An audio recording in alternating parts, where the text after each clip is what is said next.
Welcome to the podcast with hosts Kaylee Cardoza and Carrie Camacho and guest Paula Ferrada. Where did you grow up? Yeah.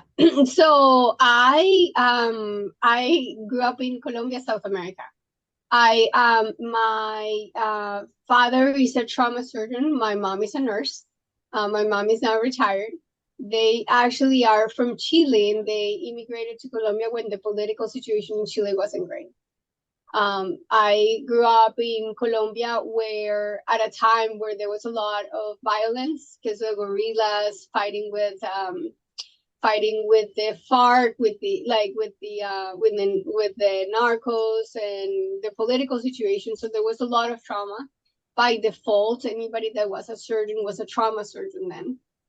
And because of the different setups in Latin America, I ended up going to the operating room and to the hospital really early on when my parents didn't have childcare. So my dad was a surgical resident when my mom was practicing nursing. In fact, my mom sustained our family while my dad was a resident, because at that time they didn't pay residents to be residents in Latin America.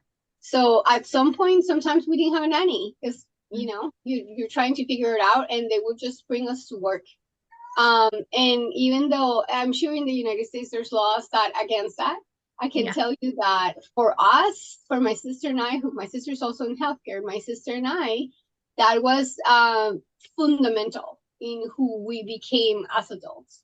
Because number one, we saw caretakers for both my mom and my dad taking care of other people and caring about other people's, helping other people and serving other people above and beyond their needs, right? Sacrificing sleep, sacrificing life to help others. And I think we both are in the medical field secondary to it, because I think for my way, sometimes people ask me, how do you do it? How do you spend so many hours in the hospital? And I don't feel deprived, I think, because since very little, the hospital was kind of my second home. So I never felt like a stranger or this was work. It's just like for me, being in the hospital, particularly being around nurses, is have been and I actually joke with my nurses partners. I'm like, I should be nurse just by honorary nurse because of how much we work together and how at home I feel around them. hmm Well, I always joke too that hospital time isn't real time. Like you can be at a hospital at 3 a.m. and if you're out in like the real world at 3 a.m., it feels very weird. Like Mhm. I should be at home, I should be asleep, but like you could, I mean, 3 a.m. in a hospital is just like 3 p.m., Yep. 5 p.m. It all feels the same. Yeah. Yep. Bright lights, 70 degrees, Yep, and, exactly. and I know it's everybody's been working for sure. Yeah. Yeah.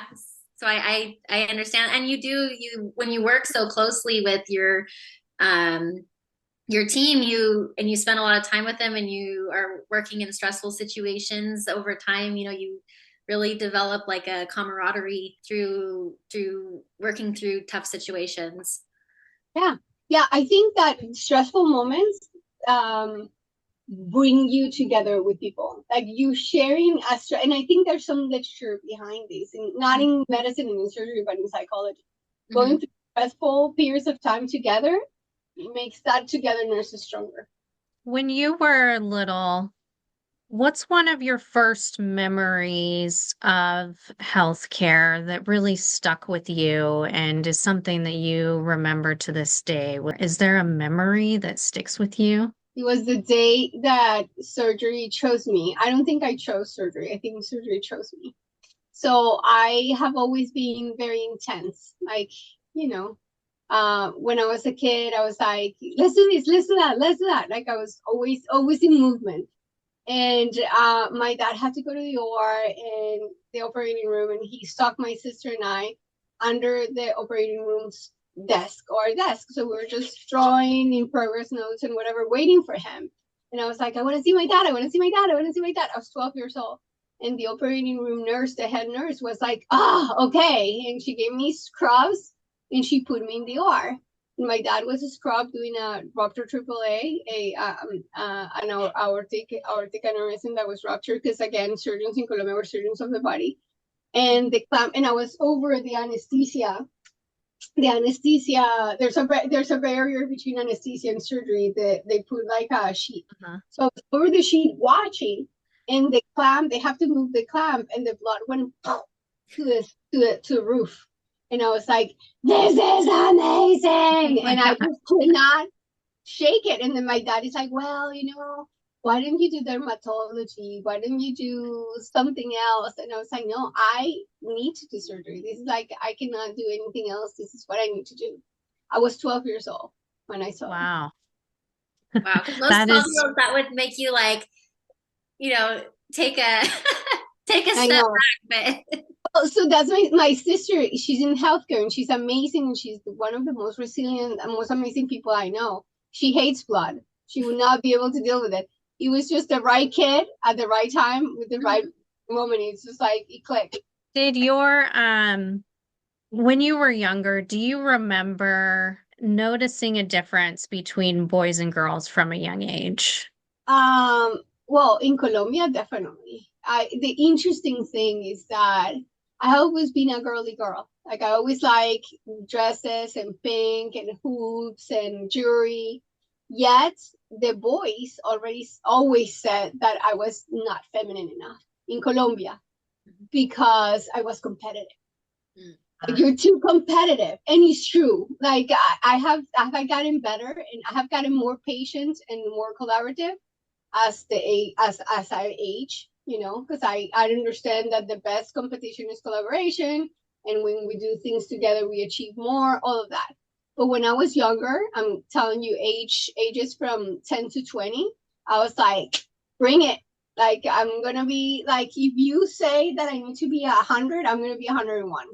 Like, that was like my thought process. And the boys hated that. In Latin America, that was seen. That's why I retrospectively, here in the United States, there's a bunch of other stuff, right? I'm in a male-dominated world. I'm a woman. I have an accent. I have a little bit darker skin. I still feel more that I belong more now at 40 years old in a country that is not the country that I was born than in Colombia. I never felt that I belonged. I always was trying to change my ways to fit in, if that makes sense. So there was always a difference between boys and girls when we were growing up, because the boys were expected. I mean, Latin America is a different type of mentality. Yeah. Boys were expected, like women were expected to go to university to, do a part-time job. And I never understood that, because I'm not pulling down that. I think it's amazing for the people that want to do it. But why should that be your expectation? I never understood it. I'm like, why would I want to work part-time? If I'm doing all this hard work and studying so hard, I want to be full-time. I want to be 101. Yeah, absolutely. But to your question, when I started surgical training as an intern, it was, in my perspective, I felt no difference in gender. I felt that we were all surgical residents, period. And gender and whatever. It wasn't until I graduated from surgical residency that I understood that maybe there was a difference for me, that I wasn't going to get the same mentoring that my male partners were, that I was expected to make changes. And again, think about, like, you're the one who sustained the family and you're the glue, instead of finding like you're evil eyes a little bit, because you're not feeling the bias and the patterns that people come already to work with in their brain. Like, you're supposed to fit this pattern, and if you don't, then you're like, what's wrong with you? Why are you ambitious? Why you want this so much? Like, you're unbalanced, right? And it took me a while until I was like, I decided, it was recently, I think it was 2015, when I was like super burned out. I was working like more than 80 hours per week. I was doing everything, when I said, you know what, I'm not going to change who I am anymore for anybody. This is what's playing in this channel. If you don't like it, you can look somewhere else. Yeah, you can look somewhere else, but this is what, sorry, there's a part of my shoe there.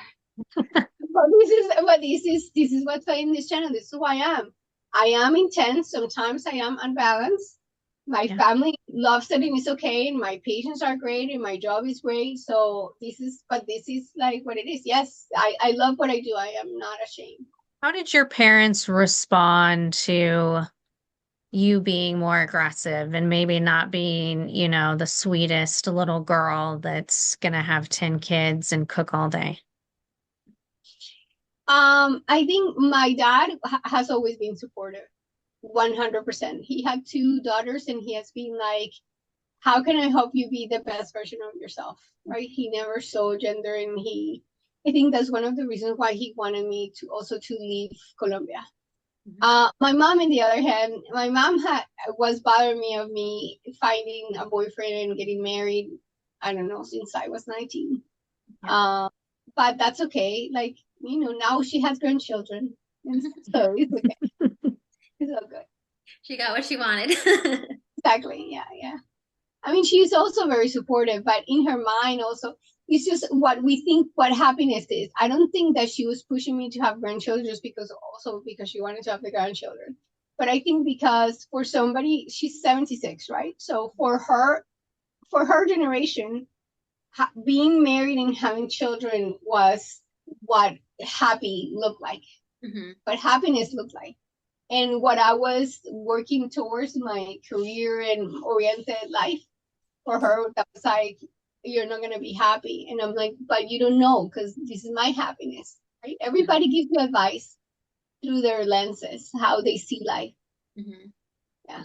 Well, I think there's a certain freedom in being able to just be who you are and not have to try to conform to other Yeah. people's expectations of you. And because that can be so daunting and stressful and really hard to measure up to when you're like constantly feeling like you have to appease what other people see for you as happiness. And you're so right in saying that everybody's happiness is a little bit different, and Right. Right. fulfillment. And you know like I know, like I have days at home with my daughter, and I have days um, at the hospital at work, and they give you for me they give me completely different types of fulfillment. But I couldn't imagine my life without having that professional aspect to it, because it just fills that cup. Right. Right. But everybody's What cups are a little bit different. what was high school like for you? Was it a positive experience academically? Did you do pretty well? Did you enjoy it? I love high school. I went to a K to 12 Catholic school. We have uniforms, so nobody had to worry about who other person was wearing. We had the same shoes, the same shirts, the same skirts.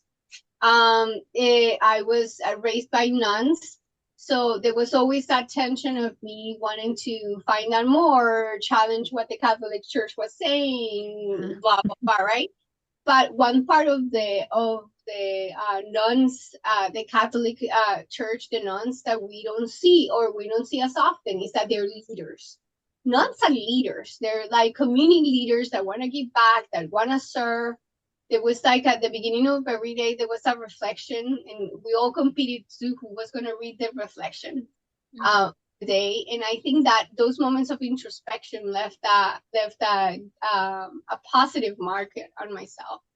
I did a lot in high school. I was a captain of the cheerleading team, and I worked for the school newspaper, and I was president of the high school. And so I did a lot of stuff. I was very active, and academically I did well too. But I think most of my joy when I was in high school I got from the extracurricular activities. What has stuck with you from that experience? I think that the path to leadership, right? So I think throughout, when I look back and I have been thinking, that's an interesting question, because I've been thinking a lot of that in the last few months.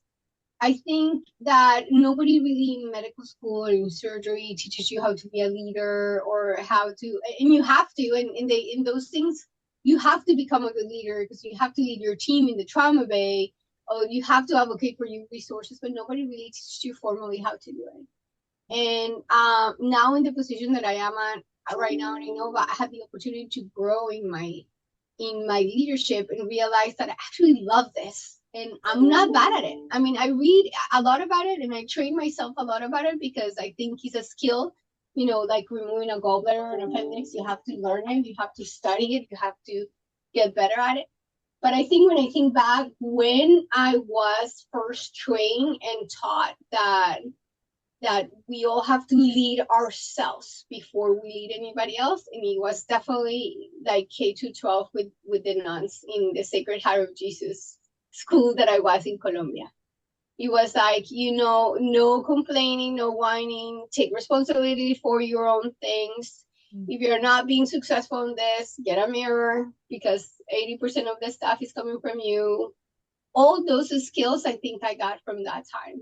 And those are not all positive experiences, but experience that resulted in something positive in my life. Yeah, and that's not a big part of leadership to look in the mirror when things are going wrong, Yeah. especially in the US. That's not, I mean, I studied business and I've studied leadership and I work with executives and they don't look in the mirror very often. It's usually trying to figure out who caused the problem and not maybe we could prevent the problem from having better culture or better management styles. Right, I agree with that. And I also believe that introspection in allowing you know, something that is like that right now we run around and all that is out there about like being vulnerable and accepting failure, but that was not the case in like many a few years ago, right?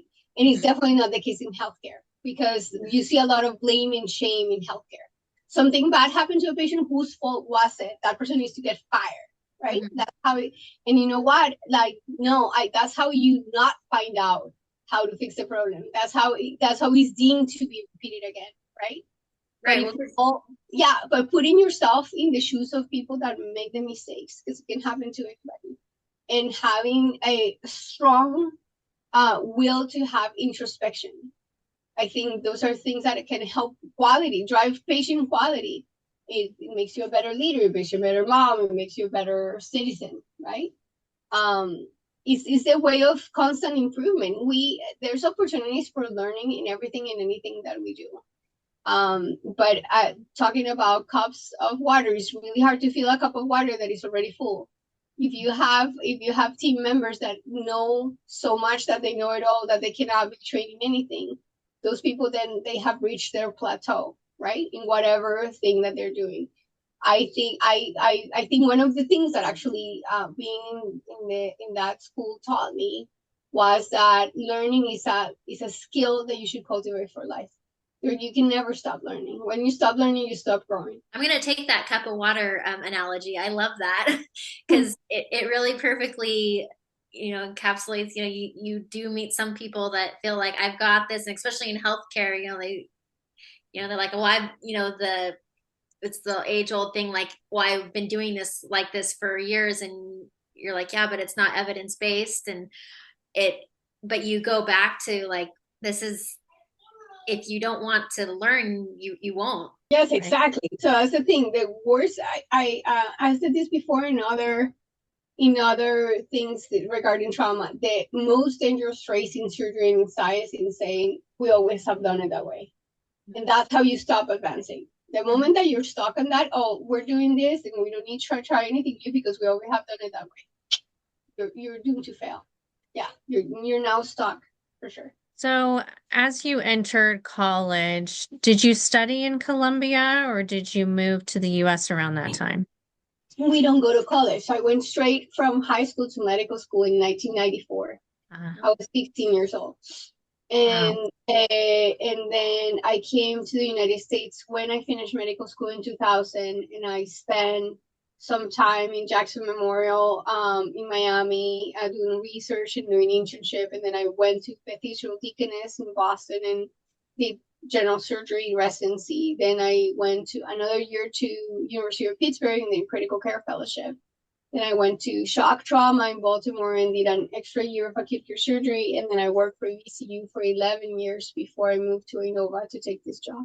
When you first moved to the US, if I ask you how that experience was, what's something that comes to mind that, could provide some insight for maybe a woman who's looking to do the same thing? Chaotic. It was chaotic. It was luckily I went from Cali, Colombia to Miami. So it gave me a little bit of a buffer because Miami, there's a lot of people that speak Spanish. The culture is a little bit more warm. The weather is a lot warmer. And then I moved to Boston. Boston was a rude awakening from many, many, many reasons. Culturally, the climate, oh my god, the weather was the worst. Like I never knew my hair could freeze. But it was I thought it was a beautiful city, but retrospectively for me was inhospitable. So I think but and talking about how tight our relationships are, my relationship with the nurses at the Deaconess was amazing. They fed me, they kept me alive. So I think that but when I go back and moving, couple of things I learned when I moved to the United States. First of all, I never knew that I wasn't white. I was told and reminded that I'm not white from the moment, actually not even Miami, because in Miami I'm Latina like everybody else. But it was when I moved in other places of the country, when I was like, I guess, put in my place, that that I'm not, and it's not a big deal. As I said before, I'm pretty comfortable in my skin, but that was an adjustment. What was it like being a woman? You've mentioned that you realized as you started working that it was a disadvantage and that maybe some of your men counterparts were able to get better internships and better positions or were placed faster than you. Was that frustrating for you? Did it take you a while to kind of realize what was going on? It was surprising because I didn't so it was surprising. I remember talking to a female mentor that I was like, these when I was going up for promotion at the other place where I used to work, they asked me for 33 letters of recommendation, which I know now is unheard of. And they asked a male counterpart who had way less accolades and publications. They rushed him to the process so he could go up with me, and they asked him for 5 letters of recommendation. And I was like 33 letters, bring it. I will give you 50 letters of recommendation because I'm gonna get what I deserve. And gender and age is not part of the promotion and tenure process, right? But of course I was disappointed, angry, surprised. And I remember asking one of my female mentors at the time, I was like, I just feel really, really upset because this is not fair. And she actually laughed. She's like, oh, you thought things were going to be fair. That's so cute. And I'm like, you know what? He has a good point. And you know what?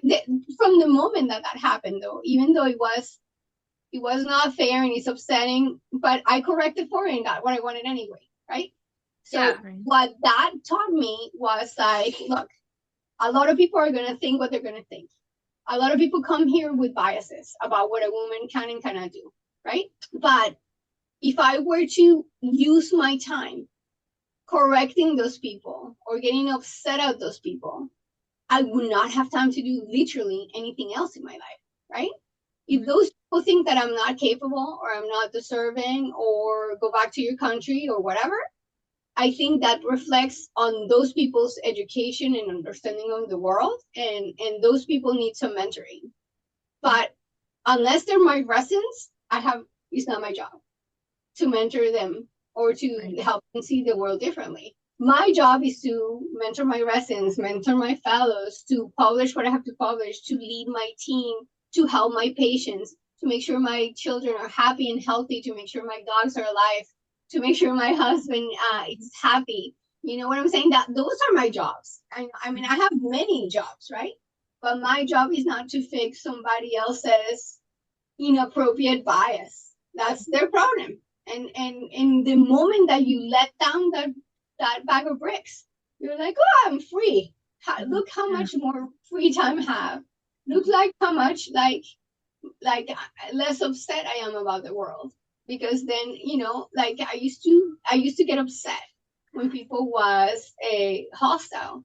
And then now I feel like, oh, I'm sorry, you must have had a terrible day. I don't know what's happening with your family. I'm sorry you had these experiences in life that led you to live life this way. Obviously, you're gonna have a shorter lifespan. It's terrible for you. But but but I don't have to have a stroke or a heart attack, Right. right?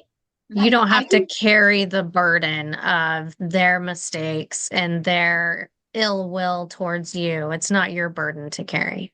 It's just it really isn't. And the moment that you understand that, you're like, Yeah. do this, right?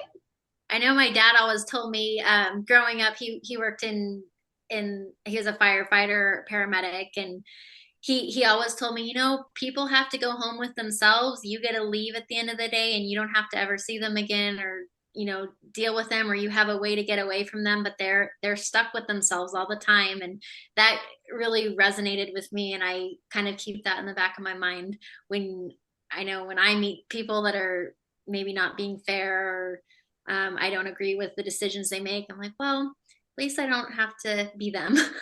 Right, exactly. And then Yeah. that's it, and that's that.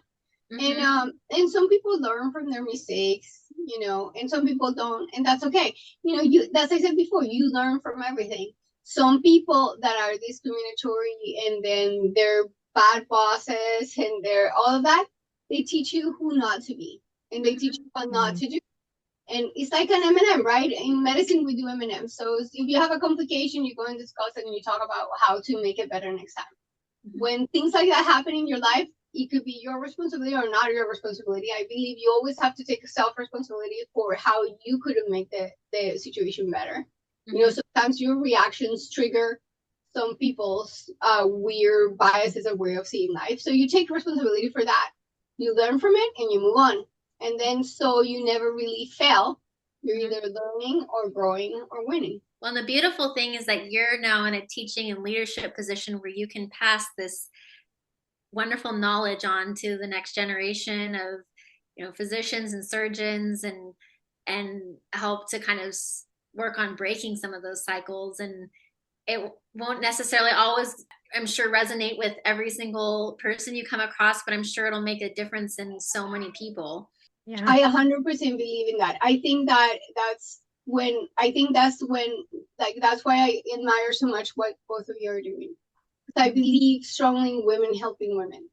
Like, I think it's okay to be the first woman to do something, but don't be the only woman that did something, Mm-hmm. right? Once you do it and you crush it, bring people along, and include women, men, people of color, people of not color, whatever, right? I think the Right. whole point of having a diverse team is having diversity of thought, Yep. Mm-hmm. and not be afraid of having people around you that disagree. I think through disagreement we can get into, like, healthy conflict, not name Yes. calling, but Mm-hmm. through healthy disagreement we can get to amazing things that otherwise you Mhm. wouldn't. Yeah, we're definitely not for, being against men or adding to any discrimination. We're Right. for having diversity and having a table full of different ideas and different backgrounds where everyone feels confident bringing their full self to that table. And no one feels like they need to censor what they say because of, the majority thinks this way or society might judge them in a different way. They might lose their job. You have spent definitely the majority of your life studying medicine. Yeah. Any regrets? I wish I could have learned something else or spent a little bit more time doing something else. I don't have any regrets, and I don't want this to sound like completely crazy, but I was married, I divorced, I remarried. Um, I was at some point, I had a TV program in Colombia. I was a cheerleader, I was a writer. Um, I have gotten to do amazing things, and more importantly, the job that I do. I know some people drag going to work on Monday. I'm excited to come to work on Monday. I really, really love what I do. And it might be pathological, I don't know. But I think if I was a patient, I would want somebody that would want to be there for me. So I think that we all find our fit, and this is my fit. I'm living my dream. I love it. I yeah, when I look back sometimes, could I do I think like maybe I should have done X, Y, and Z different? Sure, there's always opportunities to make it better. But I also believe that ruminating in the past that deters from the present. And if you're not present in the present, how are you going to build the future? Right. Then you're bound to repeat mistakes because you're all thinking, what if I could have, and then you're not enjoying the today. Beautiful day, gorgeous sky, happy people. Why not? Why deprive yourself from that? Everyone knows that the medical field is incredibly demanding and you work long hours. What would you say to a young girl who's in high school and she wants to be a surgeon, but she loves kids? She really wants to have kids. And she comes to you and says, what do I do? Do I, go down that path? Is it possible to be a successful surgeon and have children? Just what would you say to her on points to think about as she makes that decision? I would say you have to do what you love, and you can still have children. You can do it all, just not all at the same time. So I think that yes, you can have children. Marry somebody that is gonna help you and support you. Don't marry somebody that is expecting you to do 24/7 the care, right? And if you make the mistake to marry somebody that was not a good partner, there's always second chances. But there's other things. You can hire a nanny. You can do like there's things of life. This is I guess what I would say. Don't not do something because of fear of the what ifs. The what ifs will work themselves out. You will work them not because it's magic, right? Not magically they will work themselves out. You will work them out because of your will and your happiness. And look, if you're doing something that you love, days at work are gonna be easier. It's gonna feel less taxing to be X amount of times at work. You're gonna feel proud of who you are and what you do. And that's a great example to have to your children. So maybe you'll spend less time. Maybe you'll miss some dates, but while you're in residency, but you'll eventually figure it out. And I think it's a great example for any children to have, for stay-at-home moms too, right? Like if you're happy with yourself doing something that you love, your children see that, and that's a great example of happiness for them. Whether you want to be a boss babe or a stay-at-home mom, same. It comes from within. How's your little one doing, Carrie, by the way? We're She's still good. taking a nap? No, she's not napping, but she's hanging out quietly, and she needed some help in the bathroom. So we're good now. Speaking of juggling it all, yes. Yeah. My sitter wasn't able to come at the last minute. But we're all good. We're all good. It's part of life, and like you said, you just have to you make it work. Yeah, we all figure it out. So Yeah. I think one of the things that I had to learn with time is let go of perfection. It's not gonna be perfect. It just needs to be done, right? And maybe maybe you don't have time to wash the bathroom, to wash every toilet because you're doing something else, and it's not done exactly how you want it, and you have to let that go. Let it go, because you need to just use the time that you have for the things that you absolutely cannot be replaceable. Being with your children is not replaceable. Nobody can replace it. Right? I know I thought back about starting to use a house cleaner for a long time because I grew up. My mom is an exceptional mom and was an exceptional homemaker, and she was a stay-at-home mom, and she always kept the house immaculate. And I felt this expectation, like, oh, I got to do that. I can work and keep the house clean, and then I like you said, you end up being faced with choices of how you're going to spend the time, and it's like, okay, I can on my days home, I can spend the days cleaning the house, or I can spend it with my daughter. And important to be able to make those choices if you have the means to do so, to maximize the time that you have.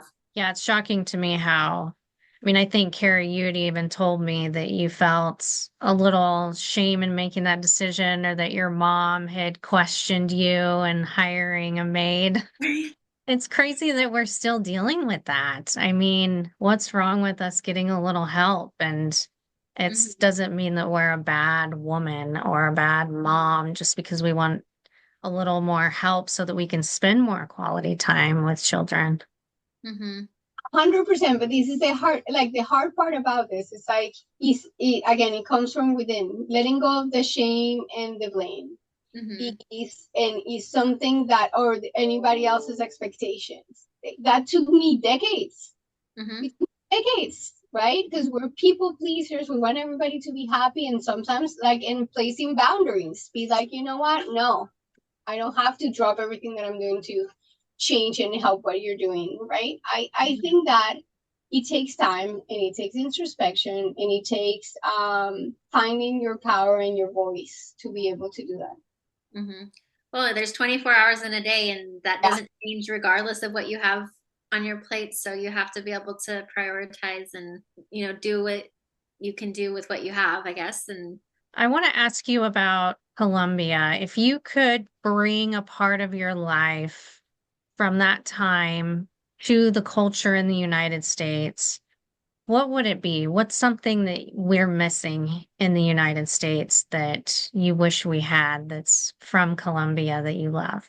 I think is the reason why Boston was so hard for me. I think in the United States everybody's very, and I think, and I don't blame the culture. I understand now, like, everybody's so focused on themselves and their own life, right? And so you sometimes are so busy doing and doing your stuff that you forget there's people around you. Mhm.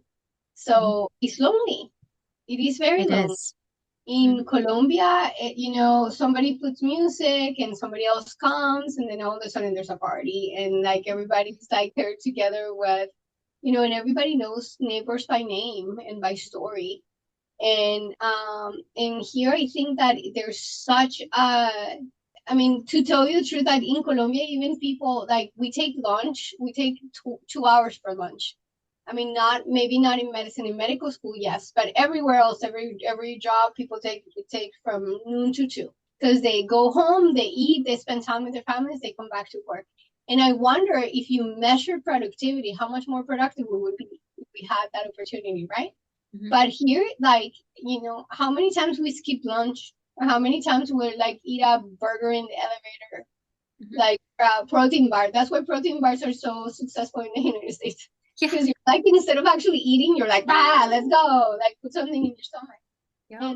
And I think that the ability to just pause, man, just pause and think, take a deep breath. If it's not a hole in the ventricle, it's not truly an emergency. And even then, somebody can put a finger and hold pressure until you get to. No one would know Right. an emergency like you. So Yes, as long as there's still a pulse, you're all good. Yeah, there you go. that's been a consistent theme that we've heard. We talked to a software engineer last week who moved here from India. Exact same. She misses the community and, people getting together in neighborhoods for, dinner once a week in the street and different events in each community that we just struggle with here. And even when we have an event, people don't talk to each other. They talk to the person that they came with. Um, so And I yeah, think we need to work on COVID that. actually, COVID made things worse, because Hmm. now COVID isolated people even further. Hmm. And humans, whether you like it or not, introvert or extrovert, we're pack animals. Hmm. We need human interaction.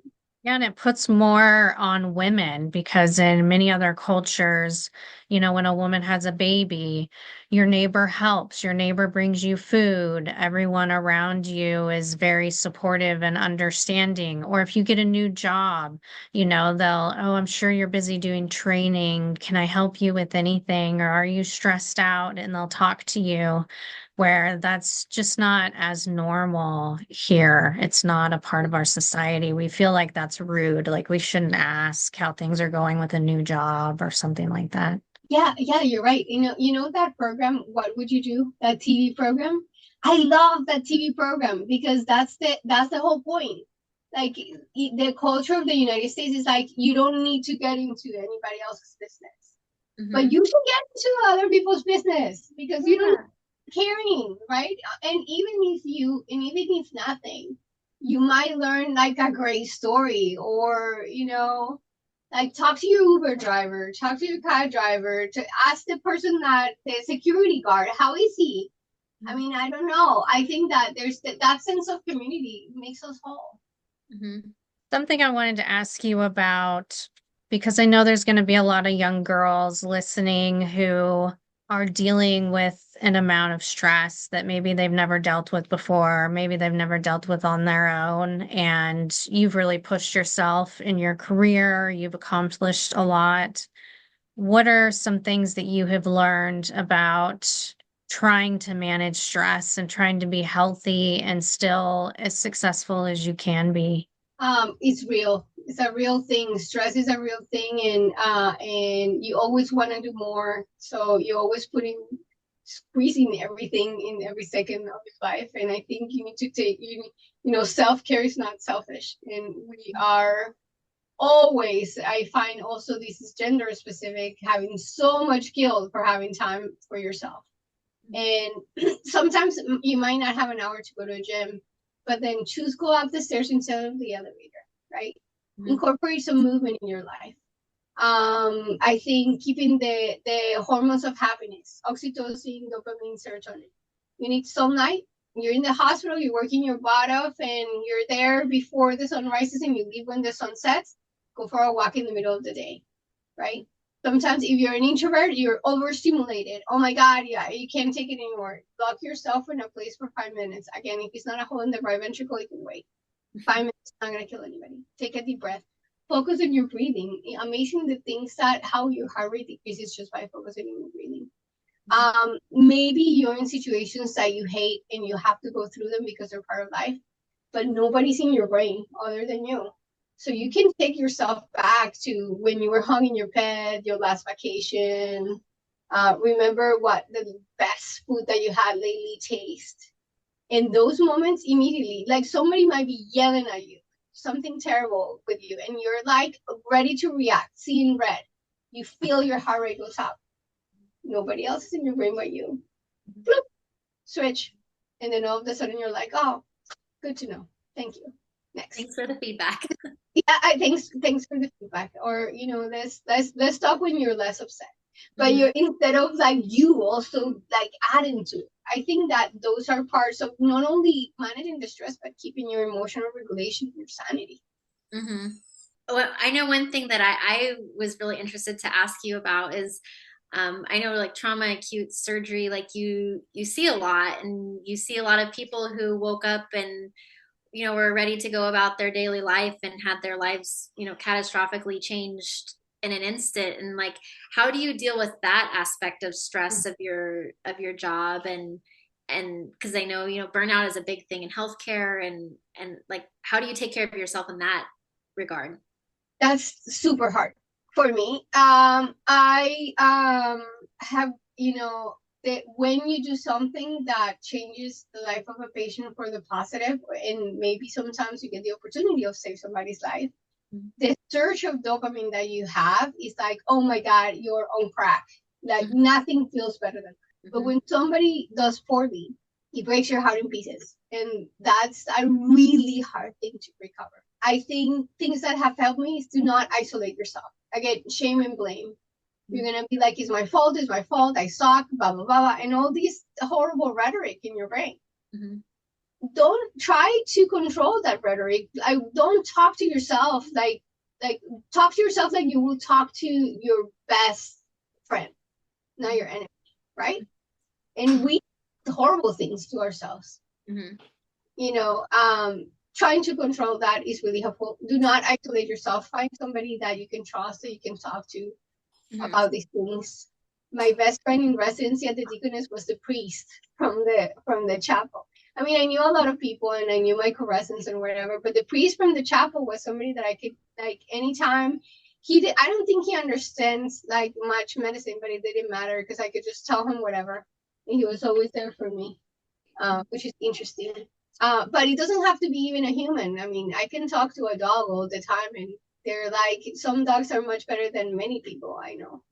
Oh yeah, dogs are the best. They listen. They always have And they good love you. advice. And they love you no They matter love you what. unconditionally. Yeah, They yeah, can always see the best in you.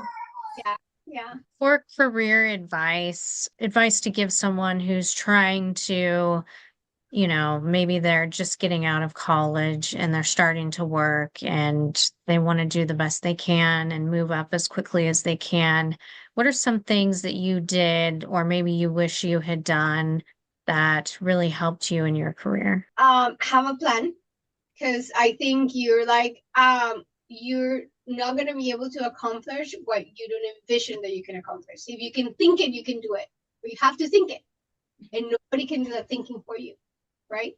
What really works also is, if you think it, write it down. And I think that the connection from the brain of actually writing things out and typing is real.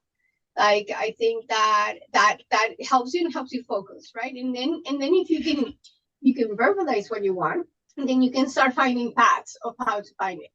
Mentorship, sponsoring, great avenues to do that. But you cannot show up to a mentor and say, help me what? Help me with what, right? You need to know yourself, know where you want, know where you want to be. And that takes like time and introspection. If you could change something for women in healthcare, if I said I can wave a wand and fix or change or bring something new, but only one thing, what's something that comes to mind that you wish we could instantly change? Pay equality. Hmm, that's a good one. And that allows us to be more independent and makes a huge difference at the beginning of our careers when we're trying to figure out what we can do ourselves and how independent we can be.